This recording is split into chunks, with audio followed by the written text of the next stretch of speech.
Temos agora un espazo para conversar con noso convidado aquí no plató 300 de San Marcos, Alfonso Rueda, presidente da Xunta de Galicia. Presidente, benvido, que tal? Hola, moitas gracias. Por favor. Gracias. Unha entrevista, presidente, que chega máis ou menos no ecuador do mandato, non? Un bon momento para facer balance destes 2 anos algo máis de decisións, en definitiva, de intentar mellorar a vida dos galegos e tamén dos retos que restan para o futuro, para o resto do mandato. Bueno, foron efectivamente 2 anos, fixos hai apenas un mes. Bueno, eu presenteime cun programa electoral que tiña moitas medidas e xa dixen, cando pedía a confianza antes das eleccións, que a guía iba a ser o cumprimento daquilo que me comprometía e o que estamos facendo. Outro día facíamos balanzo, na mitad da legislatura, e hai unha parte moi importante xa ou cumprida directamente ou en marcha para cumprirse, máis do 80%. Por lo tanto, simplemente creo que o que estamos facendo é responder a esa confianza cumprindo a palabra que dimos. Eu doulle moita importancia en política e na vida, cumprir a palabra, e creo que estamos cumprindo a palabra que dimos de facer as cousas que dixemos que íbamos a facer. Un 80 xa feito, pouco deixaron para a segunda metade do mandato. Cales son os retos que quedan pendentes? Bueno, é certo que hai cousas que, como decía, están en marcha, hai que cumprir. Bueno, aquí se caixa máis identificable, porque a repetimos moitas veces, é o maior problema que hai agora mesmo, é facer 4.000 vivendas en 4 anos. Moitísima xente está esperando a que a Xunta lle poña vivenda a disposición, vivenda pública, cun prezo asequible ou venta en aluguer, eso estámoslo facendo. Comprometímonos a atraer industrias a Galicia, estámoslo conseguindo, tivemos unha boa noticia con SAIC, coa empresa china hai pouco, e despois algo fundamental, que non se dá moita importancia, porque parece que vende seu, pero non é así, que manter o excelente nivel de servizos públicos que temos en Galicia. Estou falando da sanidade, da educación, dos servizos sociais, e todo iso nun clima de estabilidade política. O que estamos vendo noutros sitios de España, e en España en xeral, no goberno central, que vou dicir xa, é todo o contrario. A dedicarse a gobernar e non perder o tempo en todo o que estamos vendo, escándalos de corrupción, de liortas, de discusións, de polarización. Eso que temos en Galicia é moi importante e eu, dende logo, meu empeño a mantelo. Repasaremos despois parte dese panorama nacional, tamén como están os servizos públicos, pero queremos comezar por industria. Un sector que recibiu nas últimas datas unha noticia cun pulo vital para a economía galega como a chegada de SAIC que elixiu Galicia para entrar en Europa, nada menos. Coñecemos as grandes cifras da primeira fase do proxecto, tamén as inversións. Hai algo máis, algunha concreción máis que nos poida adiantar? Bueno, nesto sempre dixemos que había que ser moi prudente. Levamos moito tempo traballando, moitos meses, en contacto con esta empresa que tiña moitas posibilidades. Vai ser a primeira fábrica de automoción, que a primeira empresa que fabrica os coches en China vai poñer en Europa. Tiña moitas localizacións en outros países de Europa, en España, ao final elixiu Galicia, e, por lo tanto, queremos ir paso a paso con eles. Anunciamos que viñan aquí cando ser unha realidade, xa dimos algunhas cifras, falan de construir de facer 60.000 coches en primeiro lugar, pasar logo a 120.000, 2.300 empregos xa para empezar, moitos encargos que eu espero que fagan, teñen que fabricar aquí moitas pezas, pero sobre todo o que vai ser é consolidar a Galicia. Xa temos no sur de Galicia con Stellantis un polo de fabricación automobilística, un polo de automoción importantísimo, e se ahora conseguimos que se faga o mesmo no norte, Galicia vai se situar como un referente en Europa na industria do automóbil, ademais do futuro. Cos novos automóviles, cos novos motores que veñen, vanse facer en Galicia. Fala dese compromiso da marca chinesa de facer como mínimo o 50%, a metade dos componentes do coche aquí en Galicia. Sí, efectivamente, teñen que facelo ademais, é unha das razóns polas que se trasladan a Europa, porque para evitar os arancéis que agora mesmo están soportando, teñen que construir en Europa, van construir en Galicia, e, por lo tanto, esa porcentaxe é unha porcentaxe realista. Precisamente, veñen aquí porque aquí en Galicia todos os elementos de automoción, esa industria auxiliar que existe, fai as cousas moi ben, eles o saben, analizaron como se fan en moitos sitios de Europa e decidiron que Galicia era o mellor lugar e, polo tanto, fabricarán aquí moitas pezas. Seguimos falando de industria, neste caso de outro gran proxecto, pero frustrado pola falta de conectividade enerxética, basicamente. Como está o proxecto de Altri? Está desbotada a posibilidade da implantación da planta en Galicia? Bueno, é que o fixeron imposible. Todas as industrias necesitan unha conexión eléctrica. A oposición moveuse para que de paso que deixaban a Altri sin conexión eléctrica, deixaron a toda a provincia de Lugo, unha irresponsabilidade enorme que agardo que non teñamos que lamentar máis da conta no futuro e que podamos solucionar algún momento. Pero é certo que unha industria que cumpría, e aquí falo do que dixeron os técnicos da Xunta de Galicia, que analizaron todo este procedimento, Endesa máis terían autorizado un proxecto que non cumprira todas as normativas ambientais, ao final non é posible, polo menos neste momento, porque non ten conexión eléctrica e, polo tanto, se non se pode conectar á rede, non pode ir para adiante. Aqueles que conseguiron deixar sin conexión, e de paso, insisto, a todas as industrias que se poidan poñer en Lugo, ala eles coa súa responsabilidade. Dende logo, o noso deber é seguir facendo posible para traer investimentos a Galicia. Investimentos que, se non se poñen aquí, se porán noutros sitios. Canto precisamente a xeneración eléctrica, hai unha potencialidade que ten Galicia que é a enerxía eólica, un contexto tremendamente xudicializado, moi difícil. Cando poderá Galicia extender ese potencial que ten? Bueno, eu agardo que pronto, a verdade é que agora o panorama xudicializado, como vostede decía, que foi revocado polo Tribunal Supremo ata en 4 veces, o que decía unha sección concreta do Tribunal Superior de Xustiza. Incluso o Tribunal de Xustiza da Unión Europea pronunciouse dicindo que se estaban a facer as cousas ben, que a Xunta de Galicia estaba facendo as cousas ben. Eu agardo que a partir de agora, despois da última sentencia do Supremo, podamos empezar a instalar esa potencia que son os nosos recursos. Noutros sitios hai petróleo, aquí temos vento, temos agua e hai que aproveitalo.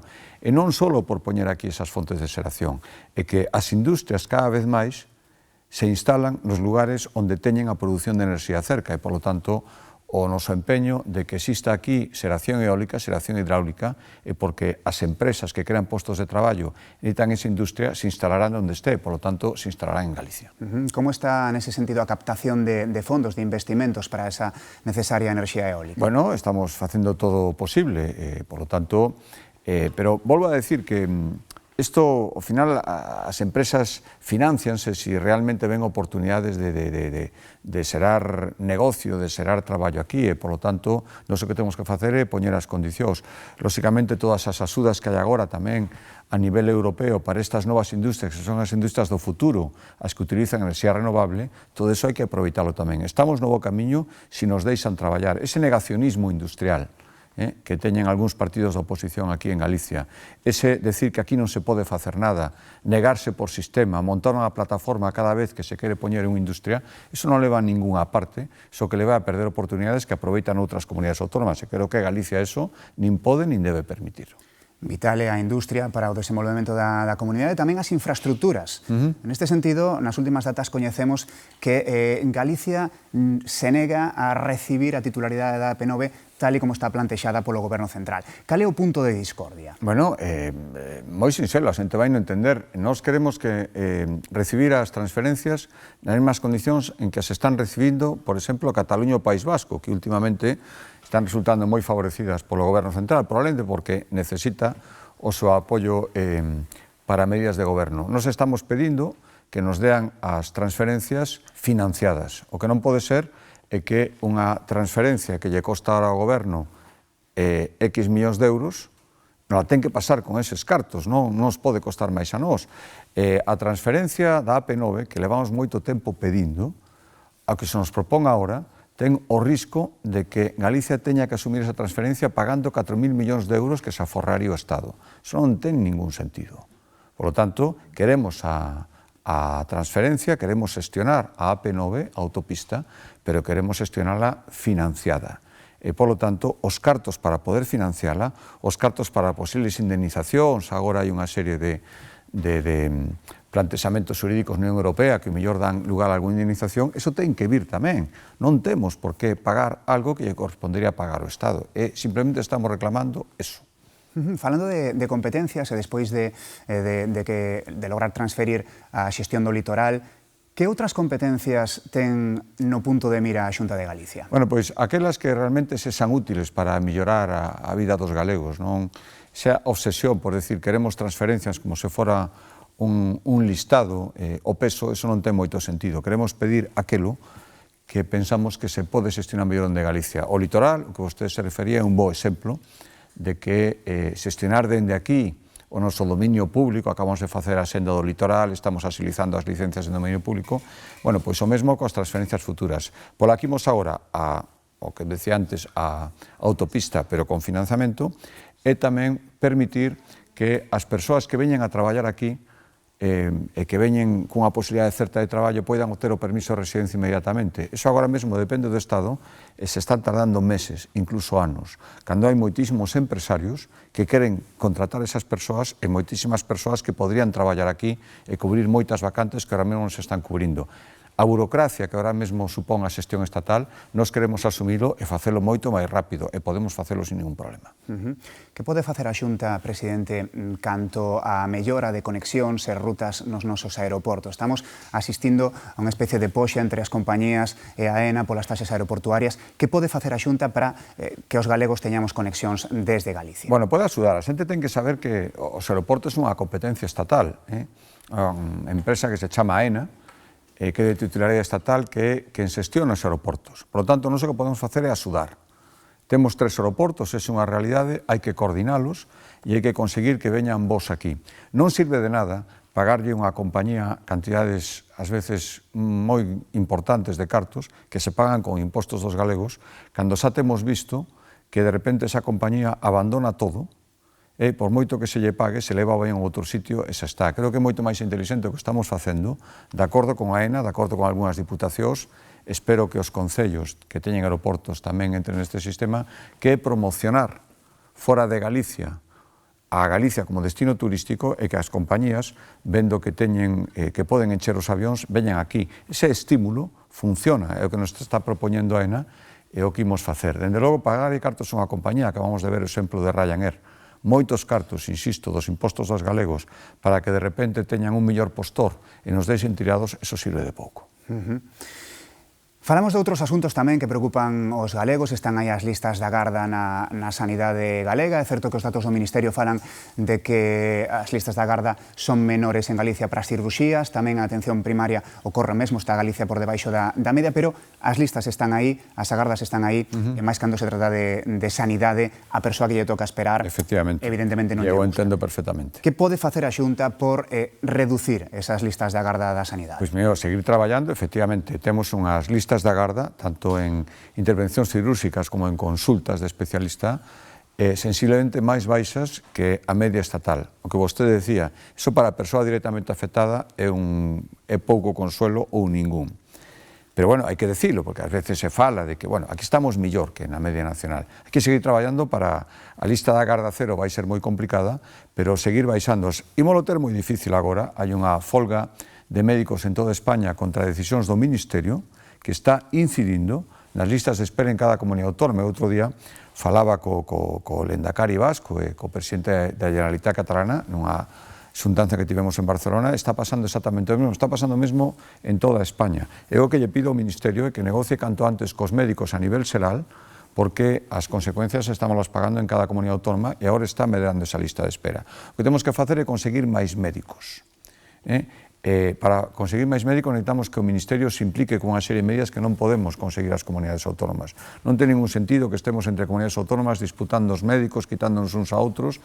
Hai que replantexar todo isto e creo sinceramente, e volvo a insistir, que tendo que mellorar, eu sempre digo que na sanidade pública hai que mellorar, estamos sensiblemente mellor que en outros sitios. As últimas sesións no Parlamento estiveron marcadas por un debate quente, avivado, polas medidas que quere poñer en marcha a Xunta para remediar o absentismo laboral. As cifras as que manexa o goberno galego que falan dun absentismo excesivo. Cales son esas medidas e que van remediar esas medidas? Cal é a situación? Bueno, son cifras reais obxectivas, veñen de estudios das universidades, pero que simplemente hai que preguntarlle, por suposto, as grandes empresas que teñen grandes plantillas, pero tamén as pequenas, os autónomos que teñen 2 ou 3 empregados, que de repente teñen 1, 2 de baixa, se iso non lle afecta moitísimo no seu negocio, na súa actividade económica. É unha situación que hai que remediar. Facer, como teño escoitado eu, incluso a vicepresidenta da Goberno, a señora Yolanda Díaz, dicindo que isto non supón ningún problema, que estamos inventando un problema, non, é un problema real e un problema que hai que solucionalo. Que ten moitas facetas nas que intervir, pero a primeira e fundamental primeiro é agilizar os procedementos que alguén está de baixa para que se fagan as probas canto antes e despois tamén, por resumirlo de alguma maneira, respetar absolutamente a calquer traballador que ten unha razón objetiva para estar de baixa, iso é sagrado e hai que respetalo e hai que protexelo, pero tamén aquelas situacións onde un traballador está san, pode traballar e está de baixa polas razóns que sea, eso, lóxicamente, ten que acabarse. Creo que todo o mundo entende. Os primeiros, os propios traballadores, que saben que moitas veces teñen que cubrir a unha persoa que está de baixa, teñen que facer o seu traballo e os demais, e iso, ao final, perxudica todo. Creo que isto é unha situación que, politiqueos aparte, como se suele decir, e demagoxias, é unha situación real que está incidindo na economía e que creo que é unha actitude, algúns din que é valiente, eu creo que a nos obriga intentar intervir en todo isto. Mencionaba antes un dos problemas, un dos grandes retos aos que se enfronta non só Galicia, sino a sociedade probablemente europea neste contexto económico, que é a vivenda, non? A lugar complicadísimo, mercar inaccesible para moita xente nesta sociedade, e falaba do plan da Xunta para encher, digamos, o mercado de vivenda. Que fai a Xunta e cando se poden esperar que se noten eses efectos, non? Porque, claro, a persoa de 25, de 30, de 35 anos que está buscando piso agora, canto vai ter que esperar? Cando se van notar esas medidas? Eu sempre digo que en vivenda hai grandes teóricos que sempre están falando do que hai que facer e nunca fan nada. O mellor é falar un pouco menos e actuar. Nos comprometímonos a, en 4 anos, facer 4.000 vivendas construídas pola Xunta directamente. Moitas delas se van a entregar este ano. Lóxicamente, estamos falando de bloques de vivendas, leva un tempo construílos.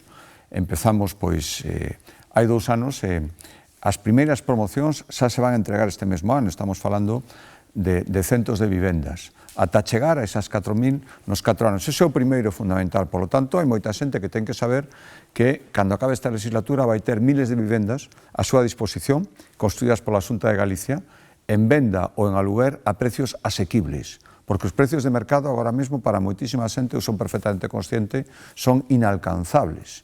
Inalcanzables. Inda adicando o 80% do soldo, ás veces o 100% non chegaría. Por tanto, temos que actuar aí.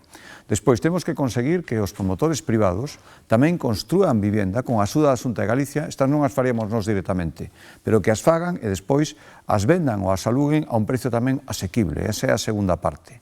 E despois hai solucións tamén que se poden facer. A oposición critica moito todo isto, pero eu digo que se dé unha volta o que está pasando en España, sobre todo en Europa, donde eses baixos comerciais que agora mesmo están absolutamente valeros en utilización, pódense, con normas de habitabilidade, por suposto, construir en vivendas. É dicir, hai moitas solucións moi imaginativas. E despois hai unha cousa que non depende da Xunta de Galicia directamente, pero nós temos que pedirlle ao Goberno Central que actúe, en isto tampouco está actuando, que é darlle seguridade aos propietarios, a eses propietarios que agora mesmo non alugan o seu piso porque pensan que se de repente deixan de pagar a renda van ter un montón de problemas, e iso é certo, darlle seguridade e garantías de que os aluguen e que non estén valeiros e que poidan aproveitar a moitas persoas. Creo que é unha solución conxunta, pero a primeira é fundamental, se o permite, poñerse a traballar. E nós imos a facer 4.000 vivendas en 4 anos, para empezar. Imos cun dos grandes asuntos da política nacional como é o financiamento autonómico, o reparto dos cartos de todos. Cal é a postura da Xunta tras a última proposta do Ministerio e tamén logo dese encontro con Illa e con Pradales en Barcelona? Sí, efectivamente, nese encontro en Barcelona eu decía unha frase que chamou moito a atención. Non debería, porque é o normal. O que de todos, a discusión de como se reparte debe facerse entre todos. E se entendemos que formamos parte dun país, eu desde logo entendo, e creo que a maioría de xente o entende, os recursos que se recaudan cos impostos que pagan a todos os españois se poñen en común e despois se reparten en función das necesidades.